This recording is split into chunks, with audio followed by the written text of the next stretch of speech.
Traffic's also held up on the Great Western Road following a collision involving a truck and motorcycle earlier this morning. And now it's 7 o'clock.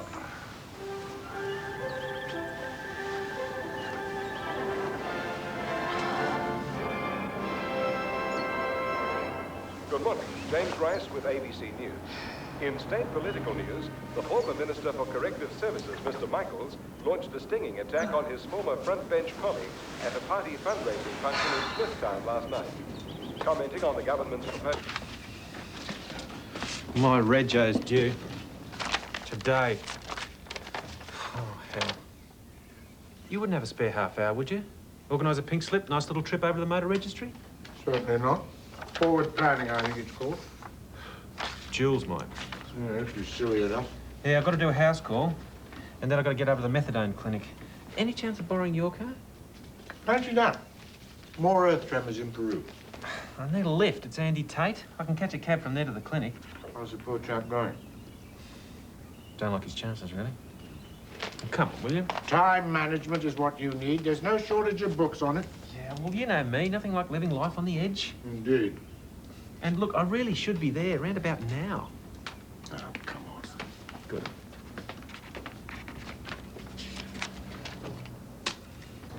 Hi. Oh, you couldn't have done this yesterday. Told you it was better in the mornings. Yeah. Oh, Hi, Steve. Hi, Rosie. Here you go. There you go. Have some of those. Check me over out here. Yeah, sure. Kelly! Severe stomach aches, both of them, don't you think? Definite castor oil material. So what's going on? Oh, don't ask. It's Andy's latest idea. We shoot a scene or two each morning before they go to school. Just to stop us all from going around the twist. I'm the star, of course. Revenge of the killer zucchinis. Right. Now, I think you've only got about an hour left in this. Oh, there's another one coming this afternoon. Okay. Do you reckon this is big enough writing? That's good, son. We don't waste time learning lines, of course. I'm impressed. Steve could be the doctor. Ah. Okay. So, you reckon the ticker's still going? Yes. How about that, eh? We won't get this movie finished yet. If Kelly ever gets us zooms in focus. Dad ever writes a decent ending. Ooh. Got me there, you know.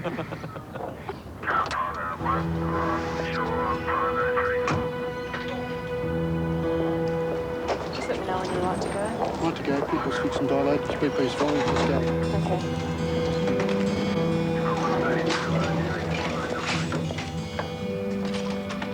That's the rest of his gear over there.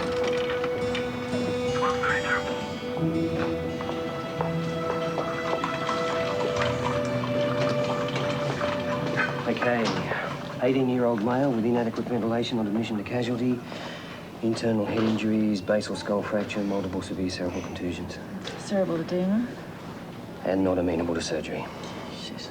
So a dose of mannitol, keep up the oxygen, watch his fluids, keep an eye on his gases, etc. And any miracles you care to conjure up, feel free. Where's the family? In the waiting room calling a relative. His father bought him the motorbike. Just so you know. Fabulous. OK, look. I've already been to renal handover. I was there at 7:30. Now I have to show a video to first year, which, according to my diary, started 5 minutes ago. Location to be confirmed by you. I'm sorry. I've been up half the night working. Sister Fendel's on leave. Well, someone somewhere must know where I'm meant to be. Paging Dr. Morgan. Dr. Morgan to casualty. It is you. I thought it was. Helen Cartwright. Hi. Hi. I nearly didn't recognise you out of uniform. Julie. Julie Winters, King George. I'm sorry. How are you? Oh, a bit hot and bothered. So what are you up to? What, you're working here now? Let me guess, Director of Nursing, right? No, I'm just here for the morning. Just, you know, in service training, that sort of thing. Yeah. Well, I better let you get on with it. I'm visiting a friend with cancer. Nice to see you. Look, Julie, how's your little girl? Oh, boy. All grown up, I'm afraid, as opposed to growing out, but I'm working on it. We should have dinner sometime or something. Why not? Yeah, all right. Look, here's my surgery card. The address is on the back. Maybe we can scrape up some of the others. Why not lunch today? I mean, you know, otherwise we may not get round to it. Well, look, I've got a meeting at 10:15, 11. How about back here at 12:30? Nurse education, 3rd floor. Thank you. sure you're not too busy? Other people have lunch, why shouldn't we? Yeah, why not? All right, back here, 12:30. See you then. Thanks. Dr. Peterson, paging Dr. Peterson, go to Ward 12.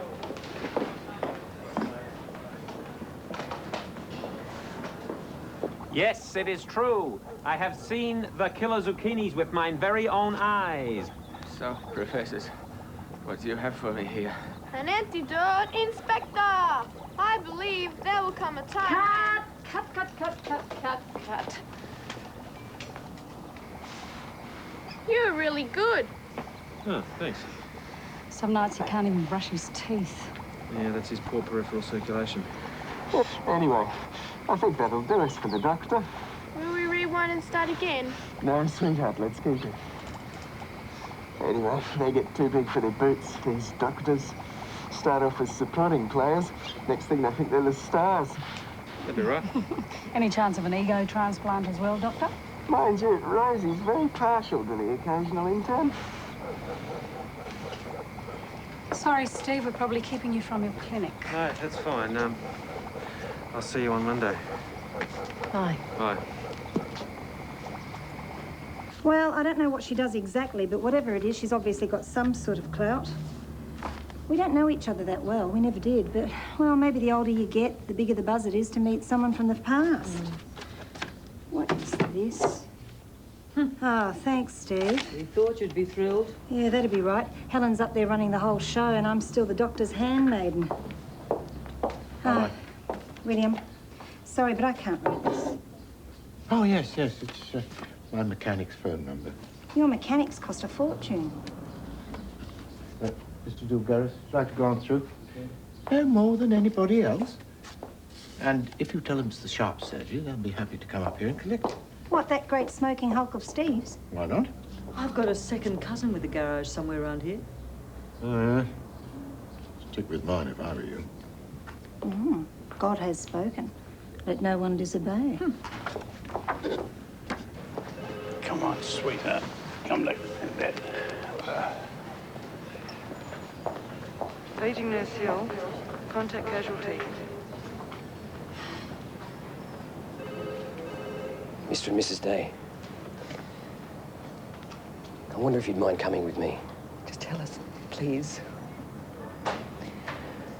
I'm afraid I have to inform you that we've done a series of tests on your son.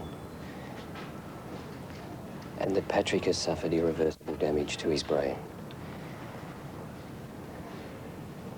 Patrick is brain dead. I'm terribly sorry. We did all we could.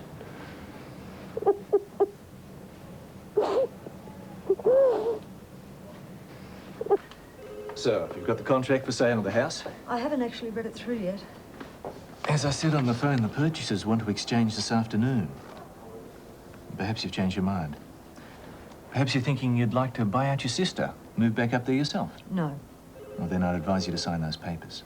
Look, I'm not trying to be difficult. There's just a lifetime of stuff up there, and there's all my mother's things, too. Of course, it's been a terrible shock.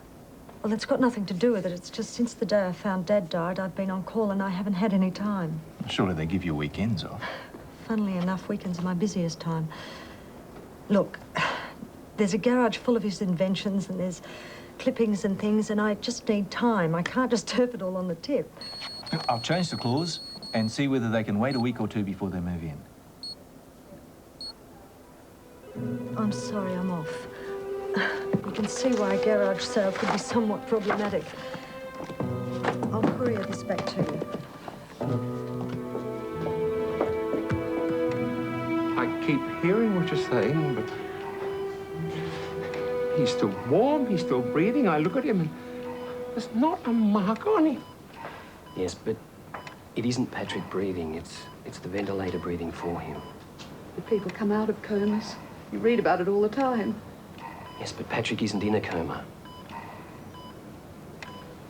You see, once somebody is brain dead, there's no chance of recovery. It's difficult to understand, I realise. I don't think we're trying to be difficult. He's not saying that, Alan. Perhaps if I explain Well, leave again. it. I'm sorry, just let it be. That bloody bike. I should have just said no.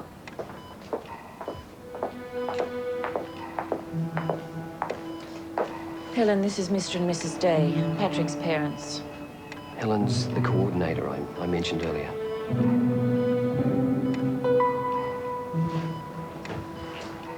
Hello. Kathy said you agreed to see me.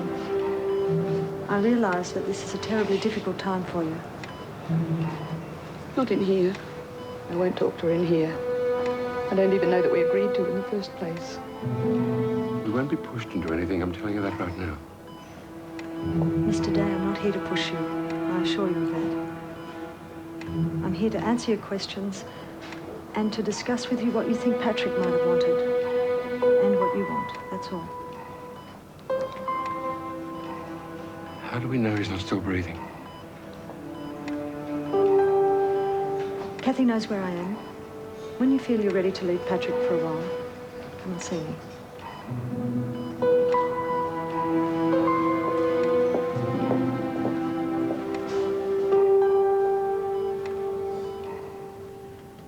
And Patrick lived at home. Was he working or studying? Studying. Tech drawing. Did he play any sports? Under 18s. Football, the local club. I see. All I can think is, what time is it? It's 11:20. 5 hours ago. 5 hours ago, I was giving him his breakfast. Must be a terrible shock. What if they just left the machines on? I could look after him. They showed me what to do. Lynn, that wouldn't be possible. Look, maybe I'm being thick, but people wake up. You read about it. They do, but that isn't the case with Patrick. But people recover. Patrick's head injuries were too severe. When the doctor explained brain death did... I wasn't taking it in. I don't understand all that talk. Well, if you think of the brain like any other part of the body, when it's knocked or damaged, it swells. Unfortunately, with the brain, it's enclosed in the skull. And it gets squashed. And it can't get oxygen or blood. The cells of the brain are very sensitive. After 3 minutes without oxygen or blood, they begin to die. The doctors have done a series of tests and they've found that Patrick's brain has been very badly damaged and is no longer functioning. And if the machine was still left on? I'm sorry, his heart would eventually stop. No one who's had irreversible brain death has ever recovered. The medico mentioned a second set of tests. That's a requirement of the law. But you must realise that that really is only a formality. Can he feel any pain? He can't feel anything. He's dead.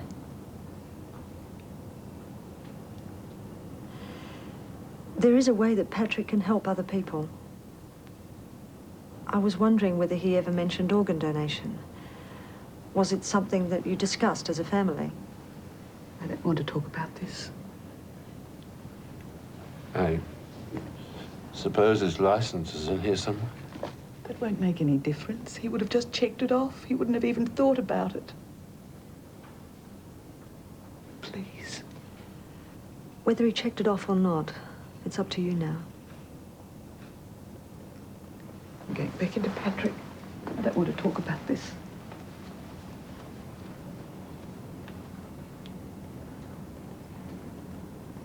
I can see that it's the right thing to do. Alan, there isn't a right decision. The both of you have to decide what you think Patrick would have wanted. If the two of you can't come to a mutual decision, then we take that as a no.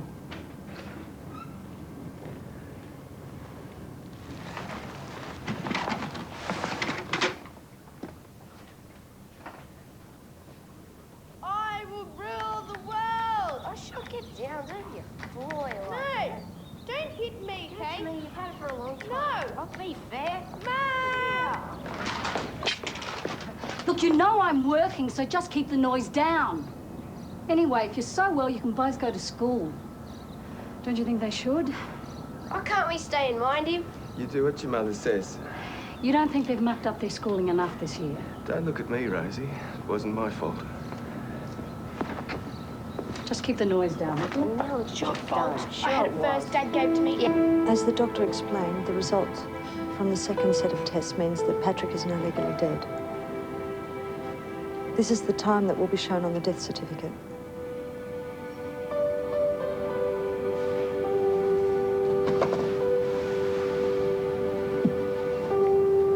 Do you think you've reached a decision about Patrick being a donor? If he'd ticked his license, you'd know. Then, of course, he probably didn't even think. All I can say to you really is that the feedback I get from relatives is that making a donation seems to help. Can't even think of what's going around in my head is It's what, Mr. Day? go back to yesterday. Give us another chance and turn the clock back. If I just had one more chance. Yes. How do they do it? You know?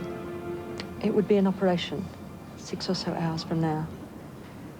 I'm afraid it takes at least that long to organise things. Where would they take him to? The operation would be done here at St. John's. I don't know. What's the word I'm looking for? Macabre? But what about Beverly's brother, stuck on that dialysis machine? Wouldn't be going to him, would it? I know you're both giving this a lot of thought, but you should know that we do have a limited amount of time. I'll need to know in an hour or so. If you need me, I'll be with Patrick.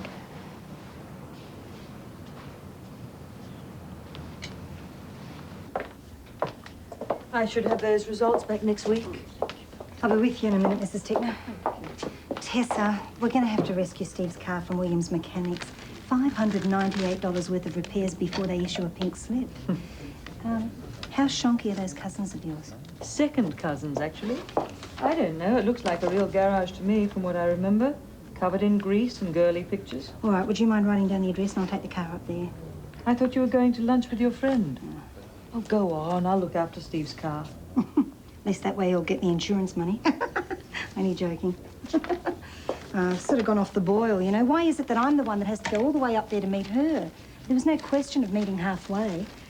Those types, they always get the cushy jobs, you know. They never want to put themselves out for anyone. Mr. and Mrs. Ling? Well, you could just not turn up. And that was one of her tricks. She used to do that to us all the time. Bye. Look at that. It only ever looks decent for one day. Makes you wonder why you bother. That'll be $30, thanks, Mrs. Tickner. 75 kilos.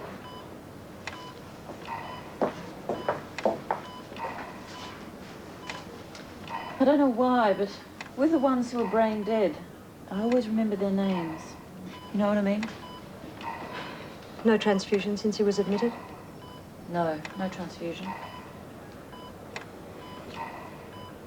Kathy, don't you think this is too high? Blood pressure 180 over 120. Are you using adrenaline for support? Yes. Well, I'm sorry, but it needs to be weaned down rapidly and increase the IV fluids. If you keep it at this level, you could damage his heart. Right. It's just that there's not much point in having a heart that's beat itself out before we even have a chance to get to it. There's no need to take it personally. Not much point if the parents don't give their consent. No need to take that personally either.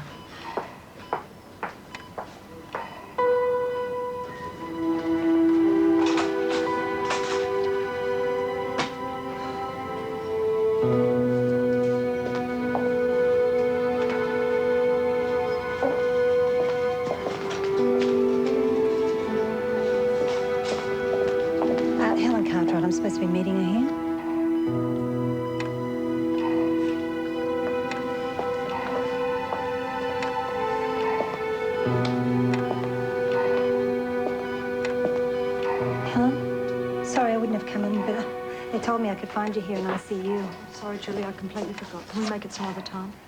Look, don't even think about it. I'll get going. No, I should have called you even if I had time for coffee. I've just... Honestly, you know, it suits me too. I'm pretty flat out. You're a nursing consultant, Helen. Is that what you do? I remember you said that you were in some sort of training. I'm the transplant coordinator. I started 3 months ago. His parents are in the waiting room making up their minds. What made you choose this for a job? Oh, well, you know me. Always like a challenge. Pretty independent. Anyway, given the size of the waiting list, I really think I'm doing something useful. Yeah, of course you are. Tell the truth, I don't tell people. Except other nurses. Sure. Sorry.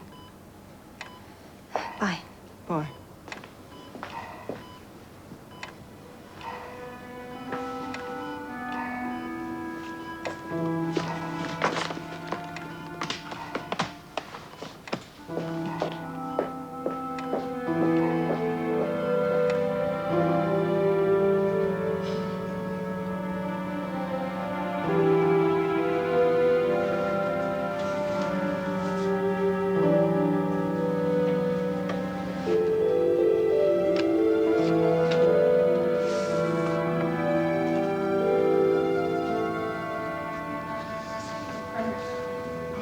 No, don't do that. So you have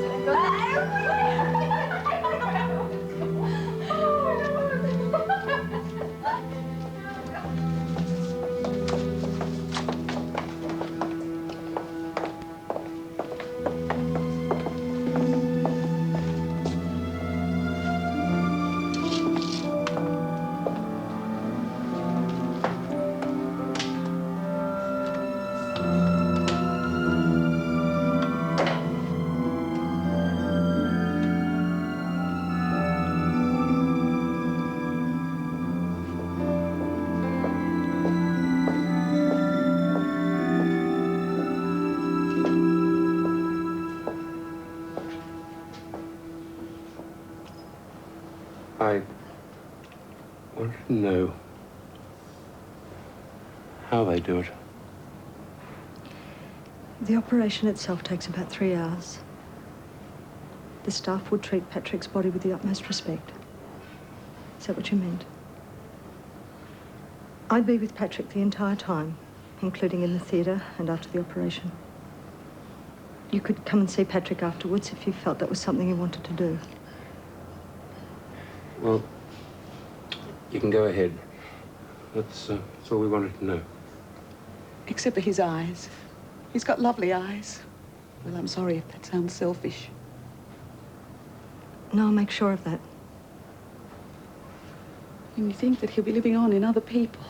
I'm sorry we took so long to decide. No, it's fine. Really, we've got time. If I could just say that Patrick's organs are going to give life to other people, that's true. But please try and remember that Patrick has gone. His personality and who he was has gone. We're talking about some of Patrick's organs, not the person that Patrick was. Do you understand what I mean? Will we be in the way if we stay for a while? No, not at all. You stay as long as you like. Just to say our goodbyes?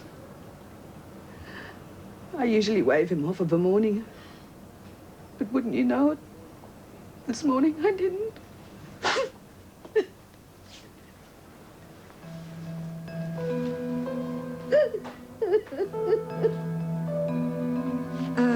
18-year-old male, no relevant past history, heterosexual, non-drug user, low alcohol intake and non-smoker, presenting well. Blood group AB negative, no body trauma at all. Oh, as usual, you've got 20 minutes. Hello, yep. First liver function tests are back, it looks fine. T protein 63, albumin 40, bilirubin 15, elk phos 28, AST 25, ALT 30. No indication the parents are going to change their minds this time. Yeah, sorry about last week too. Okay, bye. What if we hadn't been able to page you? Hey, relax. There's plenty of time. Kelly, Sam. Danny's going in for his transplant. So, the overnight bags, the ones that we've packed, the ones under your beds, go and put your school gear in for tomorrow, okay? Yep. Off you go, and no fighting. Now, don't forget, nothing to eat or drink from now on. It's all right, everything's under control. Rosie, they won't do it without me. The main thing to remember is that nothing's 100%, not till I've seen the donor heart. Steve, I've had 6 months to memorise the manual.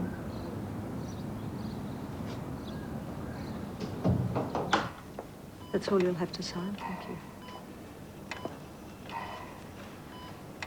Thank you.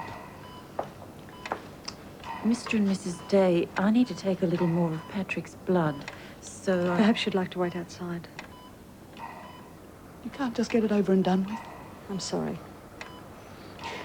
Maybe it's time to go, eh? Can I arrange for someone to be there for when you get home? We should go. Would you like me to call you to let you know when the ventilator's turned off? Yes. Yes, just so we know. Come on. Time to go.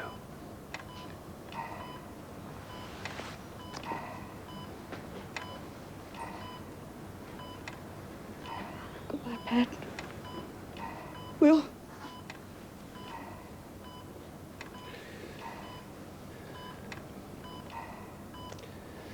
Bye, son. Goodbye.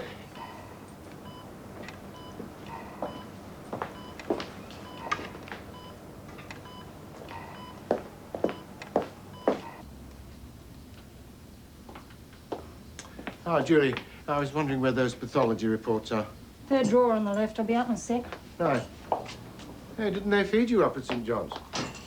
I didn't end up having lunch. The girl I was supposed to meet, she's had a career move. She's gone from nursing to become a transplant coordinator. That means that anybody in the state who's brain dead, Zoom, and she's onto them. Well, not quite anybody. I mean, if it were anybody, one would assume that those waiting lists would be somewhat shorter. Oh, come on, William. Julie, you can't possibly have a problem with transplants. I mean, you're a nurse, for heaven's sake. Well, I'll tell you what worries me. Those poor people on the waiting list trying never to admit that what they're waiting for is someone healthy to have a car crash or a stroke, and praying that that person will hold off dying until they're attached to a ventilator. Julie, it's a miracle people live who otherwise would have died.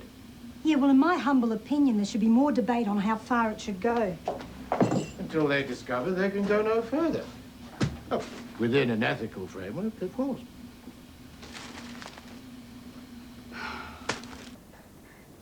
Tell me honestly, Rosie. Don't you think I give great blood? Shut up, Andy. Next, urine samples report, eh? Accuracy guaranteed. Steve, do you think they'll let me shave him? I mean, if I ask them nicely? Oh, you're the one who likes my hairy chest. I wasn't thinking of shaving your chest. It's all going to grow back prickly. It might not grow back at all. You might stay bald. Now, your first dose of cyclosporin will be an hour before the op, and then once you're in the anaesthetic bay, I suppose... Steve, relax. I want you in the theatre watching out for me, not ending up in here as well. Sorry. Yeah, it's all pretty new ground for me.